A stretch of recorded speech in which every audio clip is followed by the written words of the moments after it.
दोस्तों मैं हाँ तुहाडा अपना सतिंदर चावला ते आप सारे मेरी प्यार भरी सत श्री अकाल नमस्कार आदाब। दोस्तों आज मैं बैठा RS ग्लोबल को गिनी जी को ते इन्हां दे नाल असीं अज गल करांगे पेरेंट्स वीज़ा ते कंट्रीब्यूटरी पेरेंट वीज़ा ते कुछ जिहड़े टिप्स ने गिनी जी यानी कि RS ग्लोबल सानू देणगे ते आओ जी चलिए गिनी जी नाल मिलदे हां।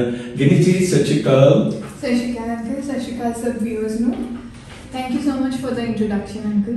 Thank you very much, you are welcome. ते गिनी जी एक चीज पूछनी सी कि तुसी इस प्रोफेशन नु कदों अडॉप्ट कीता, RS ग्लोबल दी नींव पत्थर कदों रखी? हाँ जी श्योर।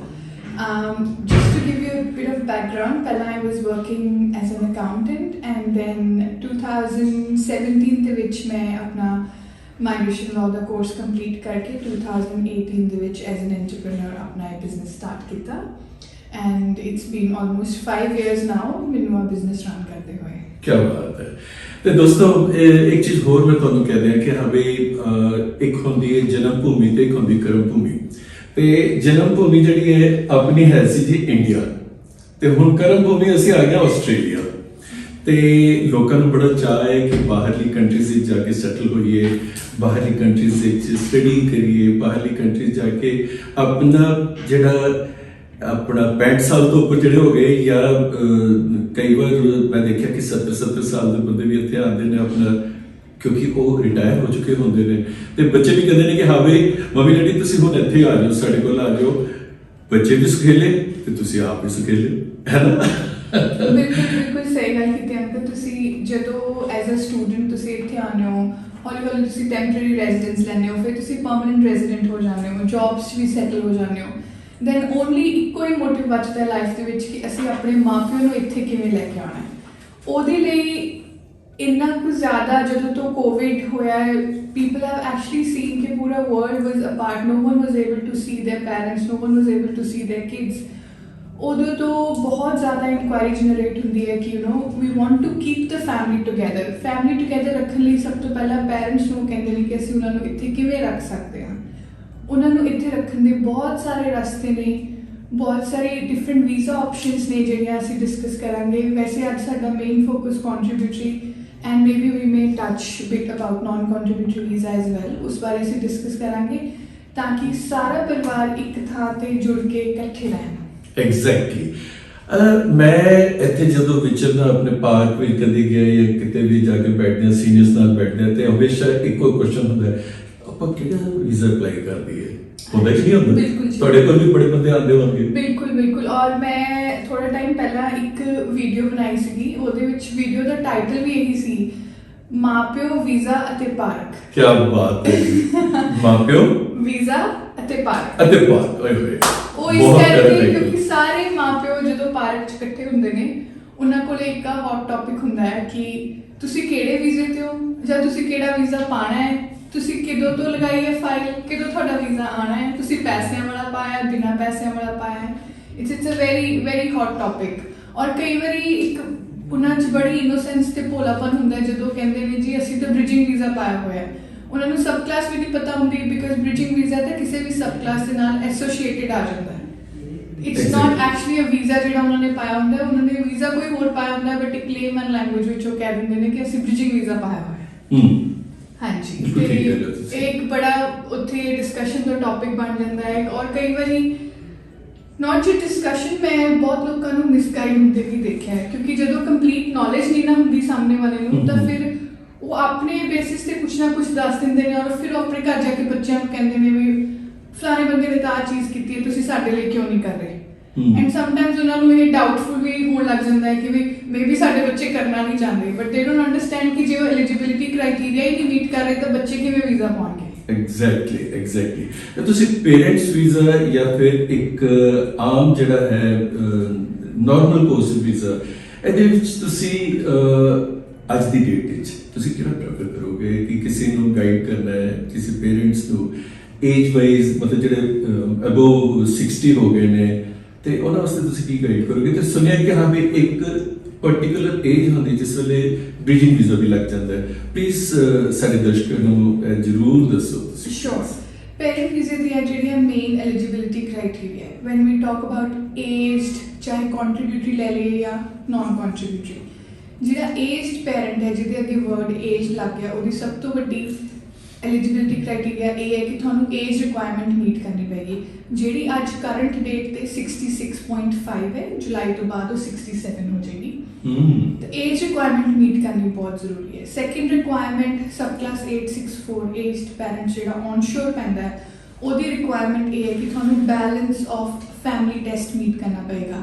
ਹੁਣ ਬੈਲੈਂਸ ਆਫ ਫੈਮਿਲੀ ਟੈਸਟ ਤੋਂ ਭਾਵ ਇਹ ਹੈ ਕਿ ਤੁਹਾਡੇ 50% ਔਰ ਮੋਰ ਜਿਹੜੇ ਬੱਚੇ ਨੇ ਉਹ ਇੱਥੇ ਪਰਮਨੈਂਟ ਰੈਜ਼ੀਡੈਂਟ ਜਾਂ ਸਿਟੀਜ਼ਨਸ ਹੋਣੇ ਚਾਹੀਦੇ ਨੇ। ਠੀਕ ਹੈ, ਇੱਕ ਮਤਲਬ ਮੇਨ ਇਹ ਦੋਵੇਂ ਏਜ ਤੇ ਬੈਲੈਂਸ ਆਫ ਫੈਮਿਲੀ ਟੈਸਟ ਬਹੁਤ ਇੱਕ ਮੇਨ ਰਿਕੁਆਇਰਮੈਂਟ ਹੈ।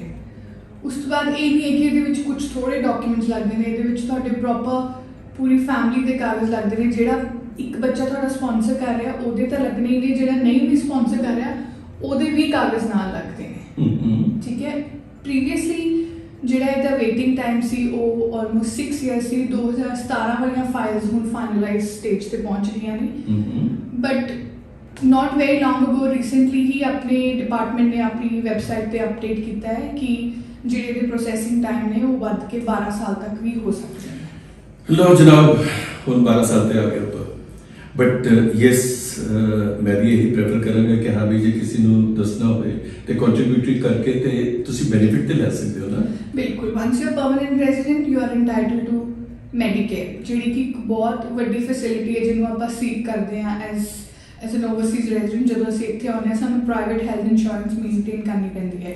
ਮੈਂ ਤੁਹਾਨੂੰ ਸਭ ਨੂੰ ਇੱਥੇ ਇੱਕ ਸਲਾਹ ਜ਼ਰੂਰ ਦਊਂਗੀ ਕਿ ਡੋਂਟ ਐਵਰ ਥਿੰਕ ਕਿ ਅਸੀਂ ਪ੍ਰਾਈਵੇਟ ਹੈਲਥ ਇੰਸ਼ੋਰੈਂਸ ਨਹੀਂ ਲੈਣੀ ਆਪਣੇ ਮਾਂ ਪਿਓ ਦੀ। ਸੀ ਪੂਰਾ ਟਾਈਮ ਕਦੇ ਵੀ ਕਿਤੇ ਵੀ ਆ ਸਕਦਾ ਹੈ। ਵੀ ਮੇ ਨਾਟ ਇਵਨ ਨੋ ਕਿ ਉਹਨਾਂ ਨੂੰ ਕੋਈ ਹੈਲਥ ਇਸ਼ੂ ਸੀ, ਬਟ ਇੱਥੇ ਆਉਣ ਤੋਂ ਬਾਅਦ ਵੀ ਡਾਇਗਨੋਸ ਹੋ ਸਕਦਾ ਹੈ।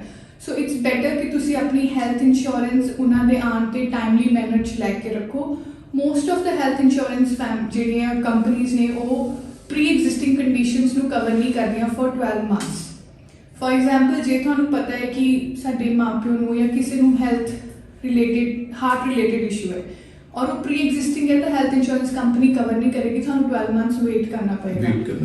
ਬਿਲਕੁਲ, and then if they are travelling overseas rather than cancelling the health insurance it is a good idea to always pause it, freeze it, put it on hold, ਤਾਂ ਕਿ ਜਦੋਂ ਵਾਪਸ ਆਉਣ ਰਾਦਰ ਦੈਨ ਕਿ ਉਹ ਸਾਰਾ ਵੇਟ ਟਾਈਮ ਰੀਸਰਵ ਕਰਨ ਉਹ ਉੱਥੋਂ ਹੀ ਸਟਾਰਟ ਹੋ ਜਾਏ।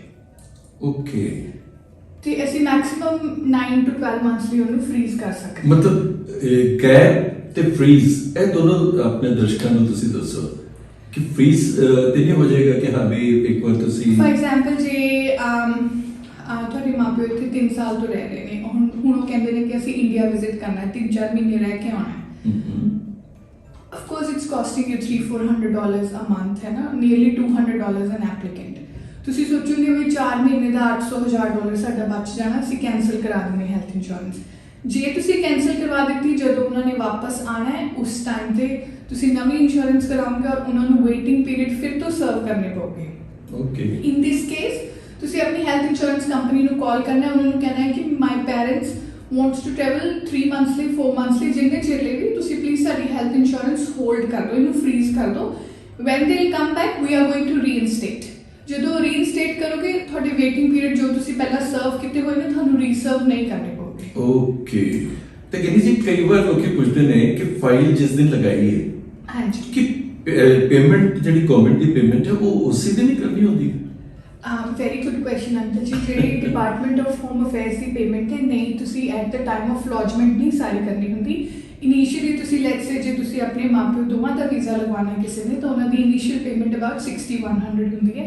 ਜਿਹੜੀ ਰਿਮੇਨਿੰਗ ਪੇਮੈਂਟ ਰਹਿ ਜਾਂਦੀ ਹੈ ਨੀਅਰਲੀ ਜਿਹੜੇ ਉਹਨਾਂ ਦੇ $85,000 to $90,000 ਦੀ ਪੇਮੈਂਟ ਬਾਕੀ ਜਿਹੜੀ ਰਹਿ ਜਾਏਗੀ ਉਹ at the time of grant ਕਰਨੀ ਹੁੰਦੀ ਹੈ। ਇਹ ਤੁਸੀਂ ਕਪਲ ਦੀ ਗੱਲ ਕਰਦੇ ਹੋ? ਹਾਂਜੀ ਹਾਂਜੀ, ਕਪਲ ਦੀ, ਹਾਂਜੀ, ਮਦਰ ਫਾਦਰ ਦੋਨਾਂ ਦੇ ਕਿਸੇ ਦੇ ਜੇ ਕਰਨਾ ਹੈ ਤਾਂ ਫਿਰ ਬਾਕੀ ਇਨੀਸ਼ੀਅਲੀ ਤੁਸੀਂ ਅਬਾਊਟ 6100 ਦੇਣਾ ਹੈ, ਬਾਕੀ ਰਿਮੇਨਿੰਗ ਜਿਹੜੇ ਪੈਸੇ ਨੇ ਨੀਅਰਲੀ $85,000 ਉਹ ਤੁਸੀਂ at the time of grant ਦੇਣੇ ਨੇ। ਓਕੇ, ਨਾਲ ਇੱਕ ਸਿਕਿਉਰਿਟੀ ਦਾ ਵੀ ਬੌਂਡ ਹੁੰਦਾ ਹੈ ਕੋਈ?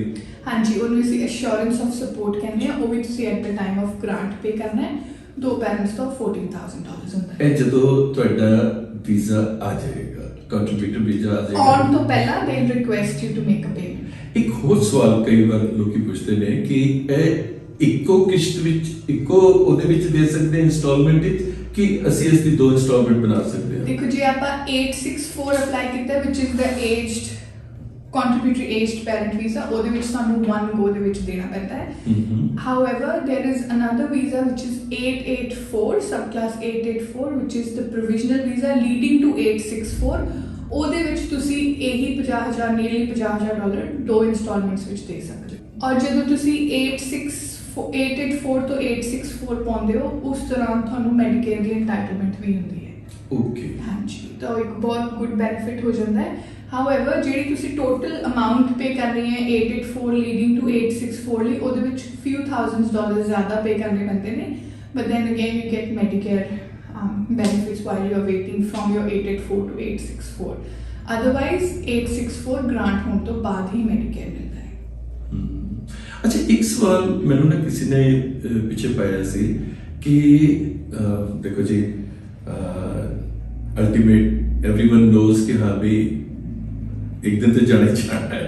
ਤੇ ਇੱਕ ਵਾਰ ਕਿਸੇ ਨੇ ਮੈਨੂੰ ਸਵਾਲ ਕੀਤਾ ਸੀ ਕਿ ਹਾਂ ਵੀ ਉਸ ਦੀ ਹਸਬੈਂਡ ਦੀ ਡੈਥ ਹੋ ਗਈ ਤੇ ਲੇਡੀ ਨੂੰ ਜੇ ਉਹ 65 ਤੋਂ ਉੱਪਰ ਹੈ ਤੇ ਉਸ ਨੂੰ ਕੀ ਫੈਸਿਲਿਟੀ ਮਿਲ ਸਕਦੀ ਹੈ ਗਵਰਨਮੈਂਟ ਵੱਲੋਂ? ਅੰਕਲ ਐਸ ਸੱਚ ਗਵਰਨਮੈਂਟ ਵੱਲੋਂ ਕੋਈ ਫੈਸਿਲਿਟੀ ਵੈਨ ਯੂ ਸੇ, ਮੈਂ ਤੁਹਾਨੂੰ ਇਹ ਦੱਸ ਰਹੀ ਹਾਂ, ਜਦੋਂ ਮੇਨ ਐਪਲੀਕੈਂਟ ਜੇ ਡਿਸੀਜ਼ਡ ਹੋ ਗਿਆ ਹੈ ਤੇ ਜਿਹੜਾ ਸੈਕੰਡਰੀ ਐਪਲੀਕੈਂਟ ਹੈ, ਜੇ secondary applicant age criteria meet ਕਰ ਰਿਹਾ ਤਾਂ ਉਹ ਮੇਨ ਐਪਲੀਕੈਂਟ ਬਣ ਸਕਦਾ ਹੈ। For example, if someone's father is 70 and their mother is 60, or when the father passed away, mother was 67, let's say, क्योंकि 65 age criteria नहीं है, वो meet नहीं करेंगे। अच्छा। Let's say 67 ने वो age criteria meet कर रहे हैं, ता वो instead of father, mother can be the main applicant। एक सवाल हो कि जे उन्होंने फाइल ही नहीं लगाई, हाँ जी, तो क्या वो एलिजिबल होते हैं उस? हाँ जी, जो balance of family test meet कर रहे हैं उन्होंने, फॉर एग्जांपल दोनों चो एक मदर या फादर चो एक एप्लीकेंट एज। ਗਿਨੀ ਜੀ ਬਹੁਤ ਬਹੁਤ ਥੈਂਕਸ, ਤੁਸੀਂ ਜਿਹੜੀ ਜਾਣਕਾਰੀ ਸਾਨੂੰ ਦਿੰਦੇ ਪਏ ਹੋ ਸੀਨੀਅਰਸ ਵਾਸਤੇ, ਪਾਰਟਿਕੂਲਰ ਅੱਜ ਤੇ ਆਪਾਂ ਸੀਨੀਅਰਸ ਦੀ ਗੱਲ ਕਰ ਰਹੇ ਸੀ, ਕੰਟਰੀਬਿਊਟਰੀ ਪੇਰੈਂਟ ਵੀਜ਼ਾ ਦੀ ਗੱਲ ਕਰਦੇ ਪਏ ਸੀ, ਤੇ ਬਹੁਤ ਅੱਛੀ ਤਰ੍ਹਾਂ ਤੁਸੀਂ ਬਿਲਕੁਲ ਸ਼ਾਰਟ ਵਿੱਚ ਸਾਰੀ ਚੀਜ਼ਾਂ ਦੱਸਦੀਆਂ। ਤੇ ਦੋਸਤੋ, ਇਸ ਤਰ੍ਹਾਂ ਹੀ ਆਉਣ ਵਾਲੇ ਟਾਈਮ ਤੇ ਅਸੀਂ ਕੁਛ ਨਾ ਕੁਛ ਟੌਪਿਕ ਲੈ ਕੇ ਤੁਹਾਡੇ ਕੋਲ ਆਇਆ ਕਰਾਂਗੇ। ਤੇ ਮੈਂ ਫਿਰ ਤੋਂ ਇੱਕ ਵਾਰ RS ਗਲੋਬਲ ਦਾ ਥੈਂਕਸ ਕਰਨਾ।